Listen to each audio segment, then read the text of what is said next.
Somos el Grupo 6, Profesionales en Proceso. Dale like y suscríbete. Saludos, soy Jairo Tomala Lainez. A continuación, presentaremos los integrantes de la exposición de la asignatura Desarrollo del Pensamiento de la Facultad de Ciencias de Educación Básica de la Universidad Estatal Península de Santa Elena. Mi nombre es Ana María Torres Malón. Mi nombre es Elizabeth Omelá. Mi nombre es Fernando Gil. Mi nombre es Shirley Dayana Moreta. Mi nombre es Jairo José Yagual Reyes. Mi nombre es Jocelyn Panchano. Mi nombre es David Soriano. Mi nombre es Natalie Lainez. Jonathan Dragón de Abella. Cada ser humano tiene dentro de sí algo mucho más importante que él mismo, su don. No por miedo a fallar, voy a dejar de intentarlo. Competencias para el manejo de la información. La competencia para el manejo de la información se trata de una habilidad genérica muy importante que nos permite afrontar con eficacia la toma de decisiones, la solución de los problemas y la investigación. Problemas de la información, generar pensamientos. El pensamiento es la capacidad que tienen las personas de formar ideas y representaciones de la realidad de nuestra mente, relacionando unas con otras. El pensamiento puede ser concreto y específico.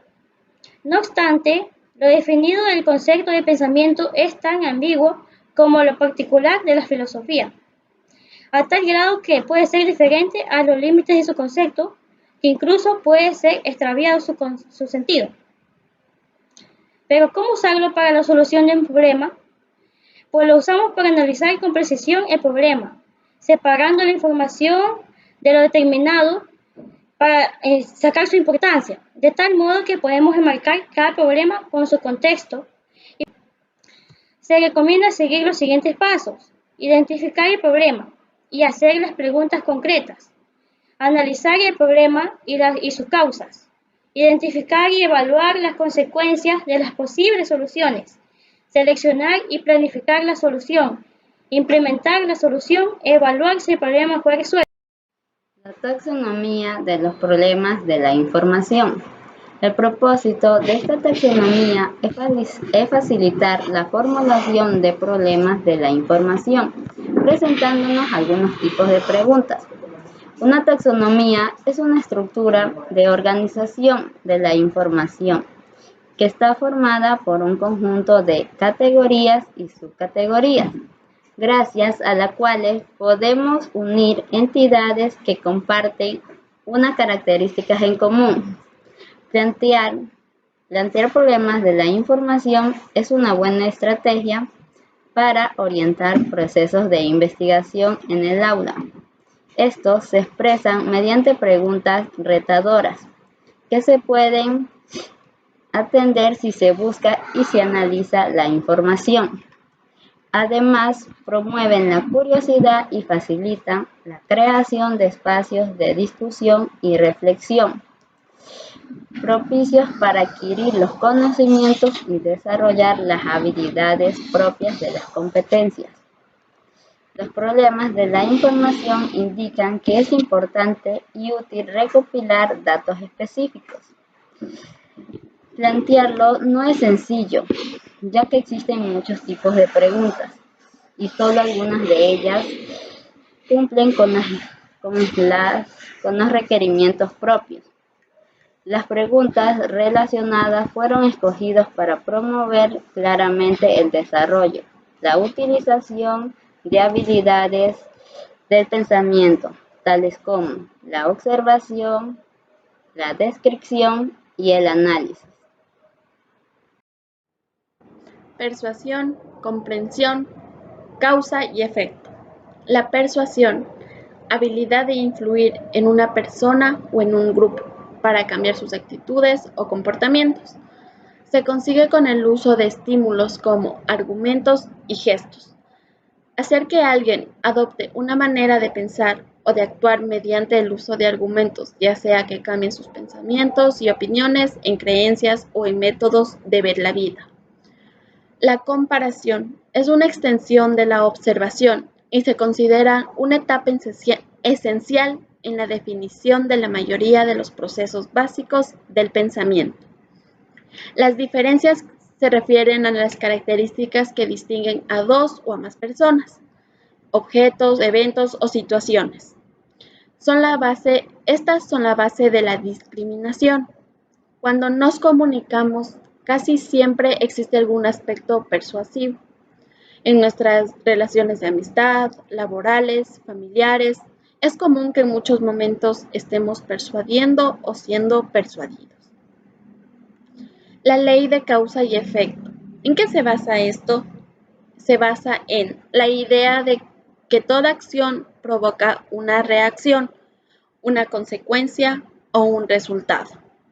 Cuando sucede A, causa, como consecuencia sucede B, efecto. Esta noción también tiene su contraparte. Todo efecto está causado por una acción previa. La relación entre causa y efecto se refiere al concepto de casualidad. Las nociones de causa y efecto están entre las primordiales de nuestra manera de pensar y nos sirven para entender un poco más la realidad en la que nos rodea. Las preguntas que hay que hacerse antes de comenzar a definir el plan de proyectos. Antes de comenzar a definir el plan de proyectos, resulta interesante plantearse al menos las siguientes cuestiones. ¿Cómo se describe el proyecto? Habla de visión y debe ser la primera en plantearse. ¿Cuáles son las metas y objetivos que se persiguen? Ambos deben ser claros, precisos, concisos y medibles. ¿De dónde se obtendrá información para completar el proyecto? Hay que conocer quiénes son los grupos de interés y si es la primera vez que la organización se enfrenta a una misión de similares características. ¿Quiénes serán los beneficiarios del proyecto? Pueden ser los clientes de los clientes, incluso las comunidades locales. ¿Cuál es el objeto del proyecto? Creación de un producto o prestación de un servicio. ¿Qué métodos se utilizarán? El resultado esperado y el trabajo hacia su consecución. ¿Cuál es el plazo estimado de realización? La posibilidad de creación de un calendario, el detalle de tareas, la anticipación de una división en fase son algunas de las formas de responderse a una pregunta, una de las más importantes para el plan de proyecto. ¿Qué riesgos pueden afectar al proyecto? Conocer si estos podrían comprometer su viabilidad es tan necesario como determinar los medios para hacer un seguimiento de los mismos o prever las medidas de contingencia aplicables. ¿Será necesaria la intervención de sistemas, equipos o herramientas especiales? Su costo, procedencia y condiciones de uso y la cuantificación necesaria para trabajo con ellos son cuestiones que han de contemplarse desde estadios iniciales en la planificación. Desarrolla el pensamiento. Competencias para manejar la información. ¿Qué importancia tiene desarrollar la competencia del manejo de la información? Esta competencia permite el desarrollo de las habilidades necesarias para adquirir y evaluar, organizar, mantener, interpretar, comunicar, interpretar y procesar adecuadamente la información mediante el uso de las tecnologías. ¿Cómo se desarrollan las competencias en la búsqueda de la información? Esta competencia se refiere a la capacidad de determinar el grado de credibilidad que tiene cierta información, en términos de la fuente de donde proviene y su congruencia con diversos referentes. ¿Cómo pueden ser otras fuentes de información? Evidencia empírica, lógica interna, etc. Ejemplos de competencias profesionales. Manejo de herramientas o equipos. Capacidad para hablar distintos idiomas. Manejar programas de búsqueda, etc. La búsqueda de información consiste en un proceso iterativo en el que se realiza una búsqueda, se analizan los resultados y se va modificando la estrategia de búsqueda hasta identificar los términos y las fuentes de información que nos proporcionan los resultados más pertinentes. ¿Cuáles son las competencias para el manejo de información? Formular preguntas que expresan su necesidad de información e identificar qué requiere indagar para poder así resolverlas. Elaborar un plan que oriente la búsqueda, el análisis y la síntesis de la información pertinente para poder así resolver sus preguntas, identificar y localizar fuentes de información adecuadas y confiables. ¿Qué características tiene que tener una pregunta? Las preguntas son esenciales en las investigaciones. El investigador se formula interrogantes a sí mismo para darle una dirección clara a su investigación. Por ende, el inicio de una investigación parte de una pregunta. Del mismo modo, las preguntas serán claves en los instrumentos de recolección de datos, tales como cuestionarios, entrevistas, escala de Likert, entre otros. Por esta razón, las siguientes publicaciones tienen como propósito ofrecer recomendaciones para realizar preguntas. A continuación, enumeraremos 3 características esenciales para plantear interrogantes claras en una investigación. 1. Enfoque en un solo aspecto. Las interrogaciones deben abordar aspectos de la investigación por separado. Se recomienda tratar un aspecto por pregunta para evitar confusiones y complejidad. 2. El ser comprensible. Las interrogantes deben formularse con un lenguaje claro y comprensible para el receptor. En algunas recomendaciones para conseguir la mayor comprensión posible son: cambiar términos por aquellos que resulten más conocidos, evitar palabras confusas o de escaso uso en el vocabulario común. Las preguntas pueden ser largas para conseguir que sea comprendida. En ningún caso se debe dar prioridad a la concisión y restar claridad a la pregunta. 3. La pregunta tiene que ser específica y delimitada. Las preguntas específicas son claras, descartan la posibilidad de producir confusiones, es su principal propósito. Conseguir respuestas coherentes. Con los objetivos de investigaciones con interrogantes específicas y delimitadas se consiguen respuestas precisas, claras y exactas.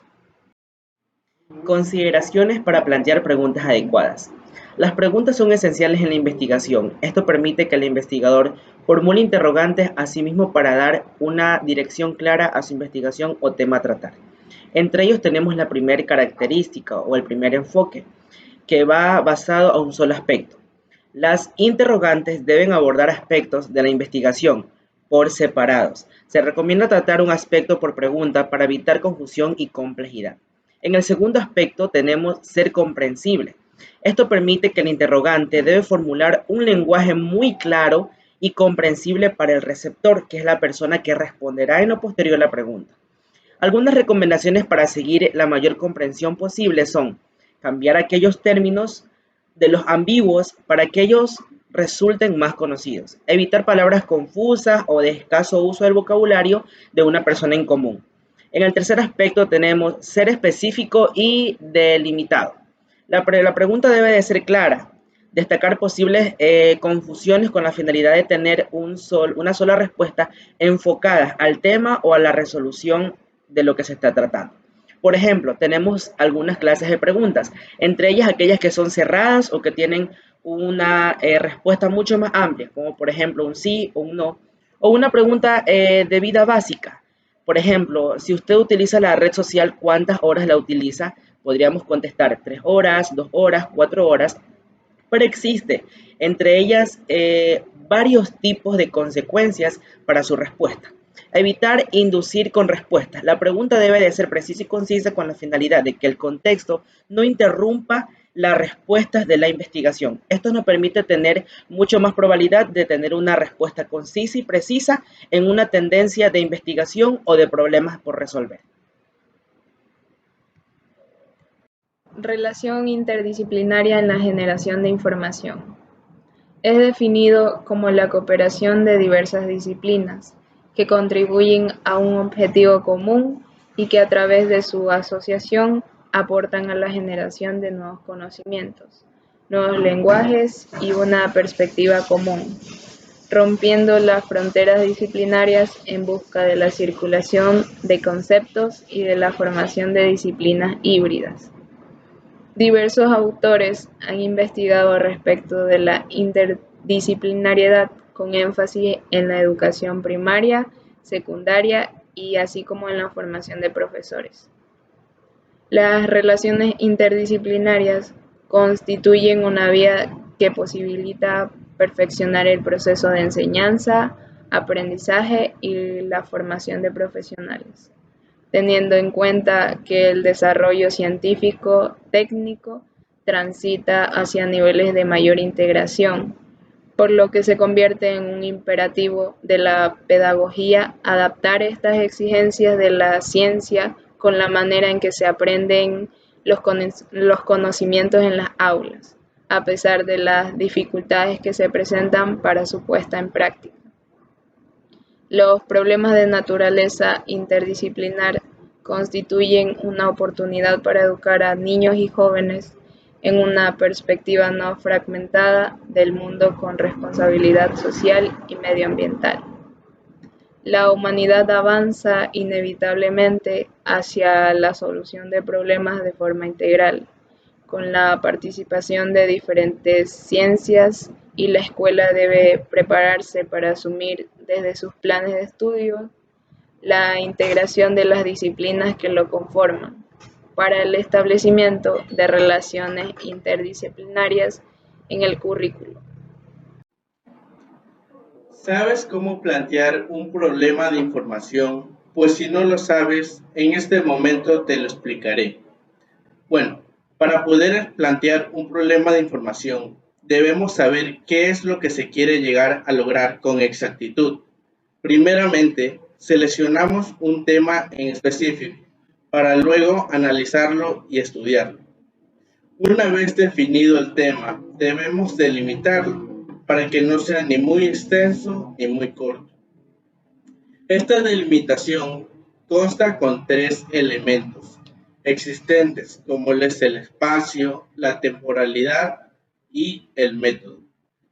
En el espacio, la referencia, la cual nos ayudará a tener definido un contexto de forma adecuada, sea física o figurada. En la temporalidad, como su nombre mismo lo indica, es el tiempo que se tomará para plantear el problema, sea largo o lo más recomendable, corto. Y el método es aquel que tiene distintos enfoques.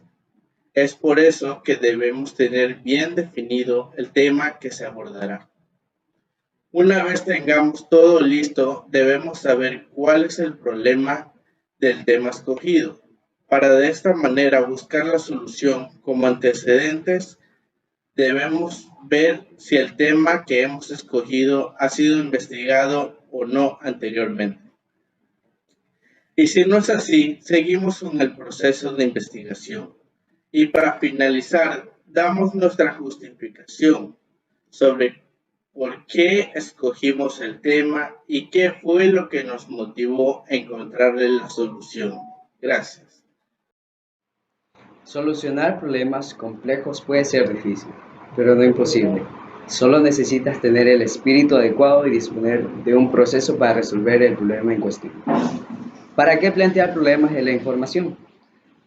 La habilidad de resolución de problemas se puede definir como la capacidad para identificar el problema, tomar medidas lógicas para encontrar una solución deseada y supervisar y evaluar la implementación de tal solución. Es una habilidad cognitiva flexible y adaptiva, que indica apertura, curiosidad y pensamiento divergente, a partir de la observación, reconocimiento preciso del entorno. Estas actitudes conducen a la autoeficacia, al empoderamiento, lo que permite que las tomas de decisiones sean mayormente con una idea que esté en la posición de considerar que esta información sea de recolectar, con cuáles métodos y cómo analizar los datos que obtenga. Pero mucho antes se necesita formular el problema específico en términos concretos y explícitos, de manera que sea susceptible de ser investigado con procedimientos científicos. Aunque un problema correctamente planteado está parcialmente resuelto, como dicen, a mayor exactitud corresponden más posibilidades de obtener una solución satisfactoria. El investigador debe ser capaz no solo de conceptuar el problema, sino también de verbalizarlo en forma clara, precisa y accesible. Y en algunas ocasiones sabemos lo que desea hacer, pero no puede comunicarlo a los demás. Y es necesario que realice un mayor esfuerzo por traducir su pensamiento a términos comprensibles, pues en la actualidad la mayoría de las investigaciones requieren de la colaboración de muchas personas.